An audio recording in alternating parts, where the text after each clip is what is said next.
Hello, everyone. My name is William Hollis, and we are here once again for another edition of Quick Tips.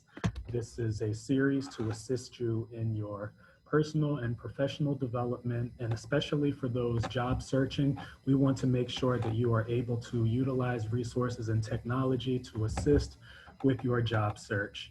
So we are going to get started today looking at Career Source, and we're going to look at two particular sections or two sessions in particular, I should say.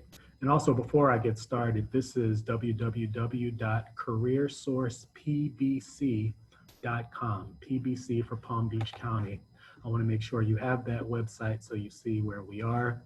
And right now, we are going to hover over job seekers. You'll see that there are a wealth of resources for those seeking employment. So we're going to hover over job seekers. We just put the mouse on job seekers, we leave it, and we notice that there are numerous sections, which we'll explore those in future videos. But right now, we're going to first look at hot jobs.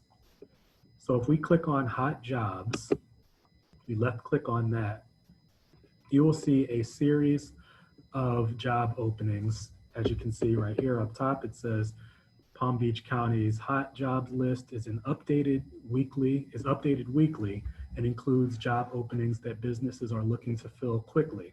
That's obviously beneficial if you're looking for employment right away. That means that yourself as the applicant and the employer have a mutual benefit or a mutual interest in filling that position as soon as possible. So if we take a look at these, depending on your location, this is updated weekly, as they said. You see customer service representative, call center representative. You can just scroll through and you can look at the requirements, and they have instructions, to apply and view more details about the job. You see those included. We went over how to create an Employ Florida profile. We went over that in a previous video.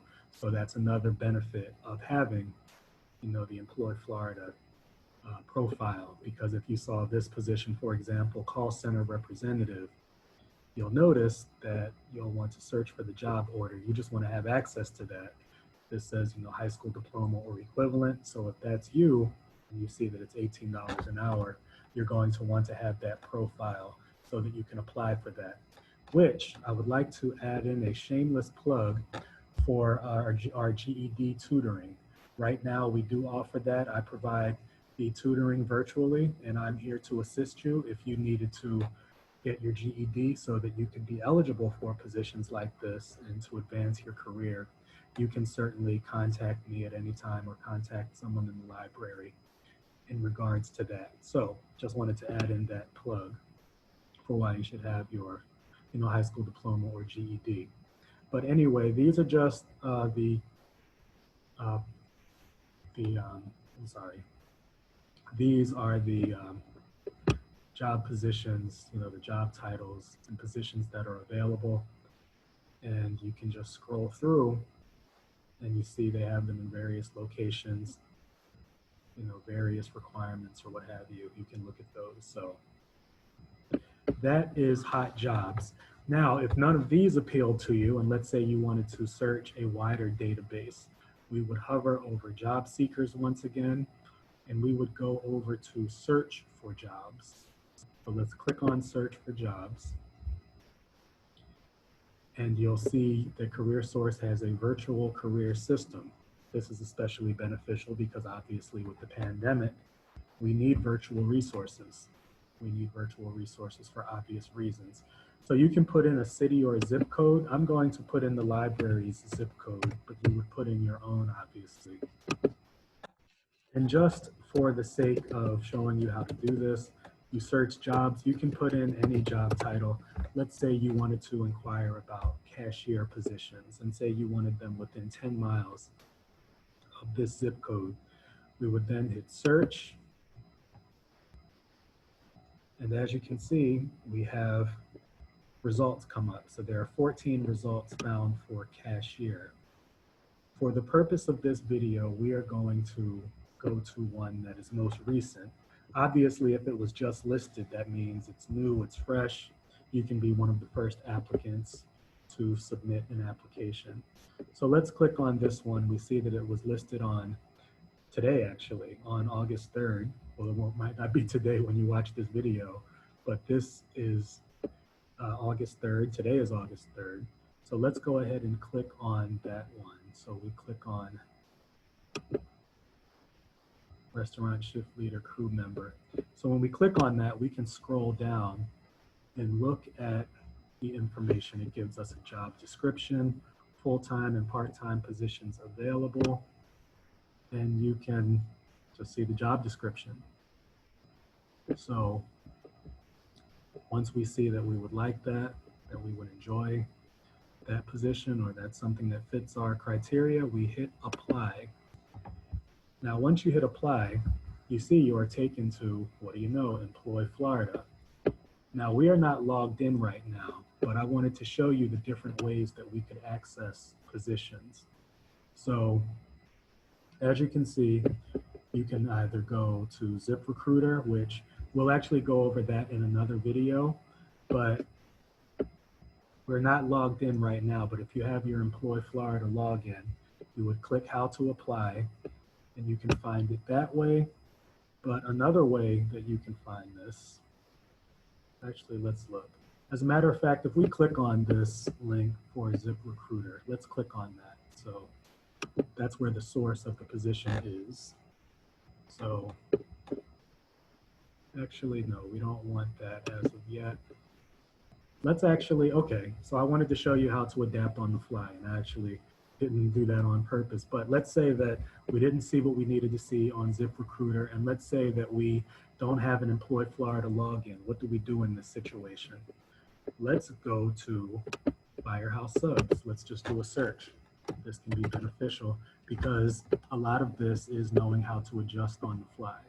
So let's say what the location of the position wasn't where we expected.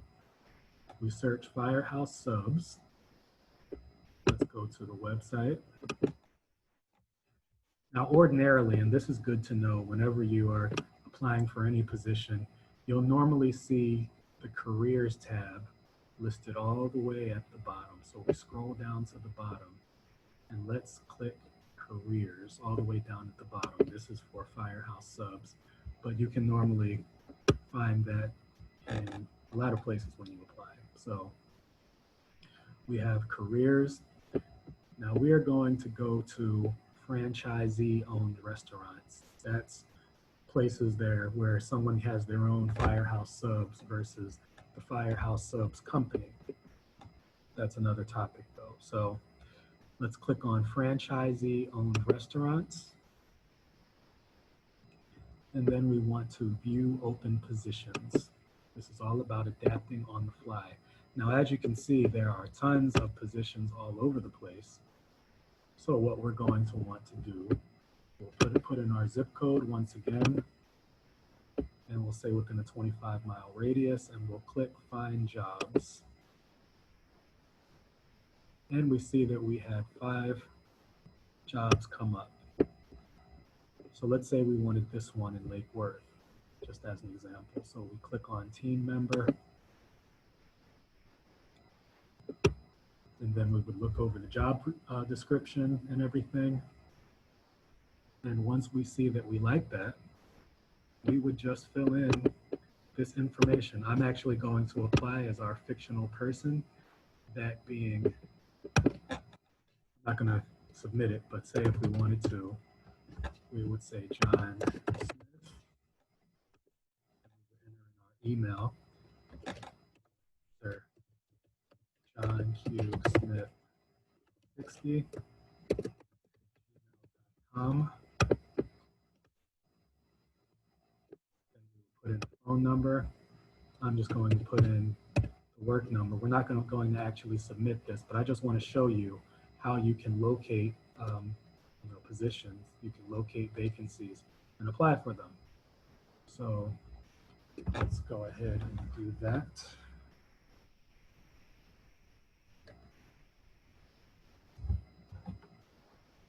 Let's go ahead and do that. We're going to enter in the number.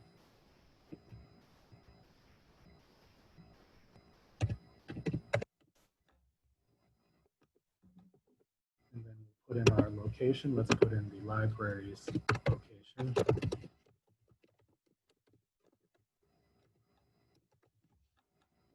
I'm just using the library's address.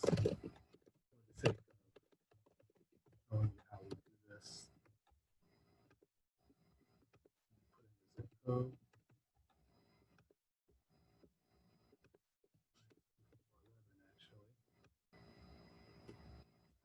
And then this asks for recent job title, recent employer. Let's say that I'm applying to Firehouse Subs because I had experience with Subway. Or I'm sorry, job title, cashier at Subway. And then if we want to attach something, we would just click, I'm not going to actually attach the resume, but we would click attach. And then go to documents. And let's say we clicked on this resume. Again, we're not going to actually attach it, but we would click on that on the resume and click open. And then it would be attached, but we're not going to do that because we're not going to actually apply, but that's how you would attach a document. So once again, if you needed to see that, you would click attach. You would go to documents. You would click on your resume, which we've gone over in previous videos. We've gone over how to prepare a resume, so we can certainly refer to that too. So once you have your resume, we would click resume and click hit open, and then it would attach. And then you can check whether or not you were referred to this position by a current employee, and then you would click submit application. So that is how you would apply for that position at Firehouse Subs. It's pretty straightforward for any company. I just wanted to give you an idea of what you might see when you're applying. So to show you how to adjust on the fly and how to locate an application if you wanted to submit it. So we are going to X out of this. And again, this is beneficial because we need to know how to identify opportunities, how to find them. But of course, if you ever need assistance, I am available virtually. My email is whollis, Hollis, whollis at wpbcitylibrary.org. That's my email address, and you can certainly reach out at any time. And also, too, keep a lookout for all of our virtual programs that we are offering. We offer quick tips every week. We're available, by phone or by email. You can reach us. And also, we have plenty of virtual programming. I have Time Management 101, Budgeting 101. We have podcasting. We have Talk to a Tech, where you can, call in or contact us regarding any tech questions. So we are here for the community during this time. We'll continue to provide as many services as we can so that we can be a resource to you. Once again, my name is William Hollis. I'm an associate librarian here at Mandel Public Library, and I would like to thank you for watching. Thank you very much, and be safe.